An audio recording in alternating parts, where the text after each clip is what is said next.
Chapter 3 How Alice Grew Tall. Curiouser and curiouser, thought Alice, when she realized that she was in fact changing in some way. Now I'm shooting up like a telescope, the largest that ever was. Goodbye, feet, she cried, for when she looked down, they seemed to be almost completely out of sight. Oh, my poor little feet, I wonder who will put on your shoes and stockings. I'm sure I won't be able. I'll be too far off to trouble myself about you, so you must manage the best that you can.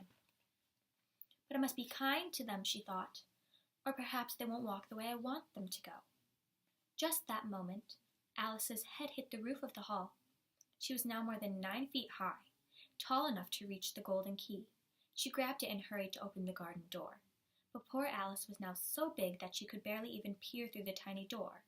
She had to lie down on one side and look into the garden with one eye. To get through was more hopeless than ever. Alice put the key back on the table and began to cry again. You ought to be ashamed of yourself, Alice muttered to herself through her tears. A big girl like you, crying this way. But she kept on sobbing, shedding gallons of tears, till there was a large pool around her, about 4 inches deep and reaching halfway down the hall. After a time, Alice heard the pattering of little feet in the distance. She dried her eyes to see what was coming. It was the White Rabbit, splendidly dressed with a pair of white gloves in one hand and a large fan in the other. He was trotting along in a great hurry, muttering to himself, Oh, the Duchess! Oh, she'll be angry if I've kept her waiting. Alice felt relieved to see someone who might be able to help her. When the rabbit came near, she timidly began, If you please, sir. But the rabbit was so startled by the sound of her voice and the size of her body that he dropped the gloves and fan and scurried off. He was gone once again. Alice picked up the gloves and fan and began fanning herself. The hall was quite hot. Oh dear, she thought, how odd everything is today. Yesterday everything went on as usual. I wonder if I've changed during the night. Was I the same when I got up this morning? I think I can remember feeling a little different. But if I'm not the same girl, who in the world am I? She began thinking about all the children she knew who were the same age, wondering if she could have changed into one of them. I can't be Ada, Alice said, for her hair has such long ringlets, and mine doesn't have any ringlets at all. I can't be Mabel, she continued, for she has trouble with her timetables, and I know them all by heart. Besides, she is she, and I am I. Oh, how puzzling this all is. Alice thought some more. I wonder if I know all the things that I used to know. Let me see. London is the capital of Paris, and Paris is the capital of Rome, and Rome... No, that's all wrong.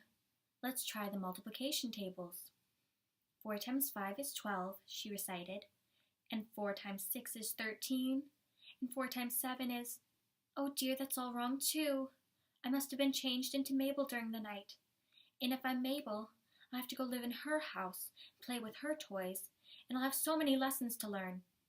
No, Alice said sharply to herself. If I'm Mabel, I'll stay down here. It'll be no use for people to put their heads down and say, Come up again, dear. I'll just look up and say, Who am I then? Tell me that first, and then if I like being that person, I'll come up. If not, I'll stay down here until I'm somebody else. But oh dear, Alice continued as she burst into tears once more. I do wish someone would look down and find me. I'm so tired of being all alone down here. As Alice said this, she looked down at her hands and was surprised to find that one of the rabbit's tiny white gloves was on one of them. It fit perfectly. How could that be, she wondered. I must be growing small again. She got up and went to the glass table to measure herself. Alice found that she was now about 2 feet high and shrinking rapidly. Suddenly, she realized that the fan she was holding was making her shrink. She dropped it just in time to save herself from shrinking away completely. That was a narrow escape, she said. Now for the garden. She ran back to the little door, but alas, it was shut again and locked, and the little golden key was lying high above on the glass table as before.